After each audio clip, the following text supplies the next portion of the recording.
ആത്മവിചാരം ഇല്ലാതെ കിടന്ന് അരുളി ഉണർച്ച ഭഗവാൻ. ആത്മവിചാരം ഇല്ലാതെ കിടന്ന് അരുളി ഉണർച്ച ഭഗവാൻ. ഹല്ലേലൂയ ഹല്ലേലൂയ, സ്തുതി സ്തുതി നിനക്ക് എന്നും ചൊല്ലിടുവേ. ചുമടൊഴിച്ചു രക്ഷ തന്നവനെ സ്തുതി സ്തുതി നിനക്ക്.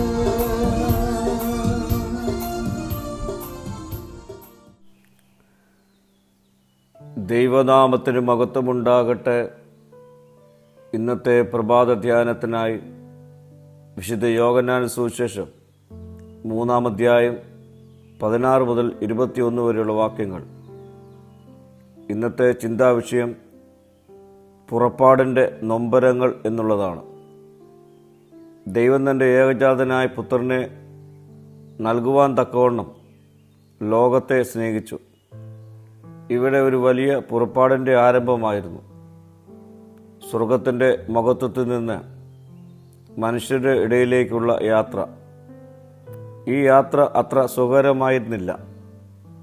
ഇത് സ്നേഹത്തിൻ്റെ നൊമ്പരമുള്ള യാത്രയായിരുന്നു.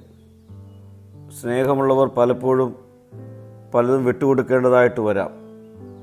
ദൈവം തൻ്റെ പുത്രനെ ലോകത്തിലേക്ക് അയച്ചപ്പോൾ അവിടെ ഉണ്ടായത് സ്നേഹത്തിൻ്റെ ത്യാഗമായിരുന്നു. യോഹന്നാൻ 3:19-20 നമ്മോട് പറയുന്നു, വെളിച്ചം ലോകത്തിലേക്ക് വന്നു, എന്നാൽ മനുഷ്യർ അവരുടെ പ്രവൃത്തികൾ ദോഷമായതുകൊണ്ട് വെളിച്ചത്തേക്കാൾ ഇരുട്ടിനെ സ്നേഹിച്ചു. ക്രിസ്തുവിനെ സ്നേഹിക്കുന്നത് ഒരു പുറപ്പാടാണ്. പാപത്തിൽ നിന്നും ഇരുട്ടിൽ നിന്നും പഴയ ജീവിതത്തിൽ നിന്നുമുള്ള ഒരു യാത്ര. വെളിച്ചത്തിലേക്ക് വരുമ്പോൾ ചില നൊമ്പരങ്ങൾ ഉണ്ടാകാം. പഴയ ശീലങ്ങൾ വിടണം, ചില ബന്ധങ്ങൾ മാറ്റണം, ചില വഴികൾ ഉപേക്ഷിക്കണം. ഇതാണ് ആത്മീയ പുറപ്പാടിൻ്റെ നൊമ്പരം. സത്യം ചെയ്യുന്നവൻ വെളിച്ചത്തിലേക്ക് വരുന്നു. സത്യത്തിലേക്കുള്ള യാത്ര അത്ര എളുപ്പമല്ല. പലപ്പോഴും സത്യം നമ്മെ വെല്ലുവിളിക്കാം. എന്നാൽ സത്യത്തിലേക്കുള്ള ഈ പുറപ്പാട് നമ്മെ ദൈവത്തിൻ്റെ വെളിച്ചത്തിൽ നടക്കുവാൻ സഹായിക്കും. ക്രിസ്തുവിൻ്റെ ജീവിതത്തിൽ ഏറ്റവും വലിയ പുറപ്പാട് ക്രൂശിലേക്കുള്ള യാത്രയായിരുന്നു.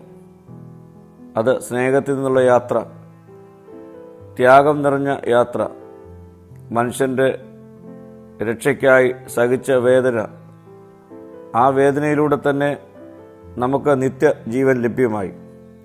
പ്രിയരെ, നമുക്ക് ദൈവത്തോടൊപ്പം നടക്കുവാൻ ഈ നോമ്പ് നാളുകളിൽ തീരുമാനിക്കാം. പാപത്തിൽ നിന്നും ഇരുട്ടിൽ നിന്നും പഴയ ജീവിതത്തിൽ നിന്നും നമുക്ക് പുറത്തു വരാം.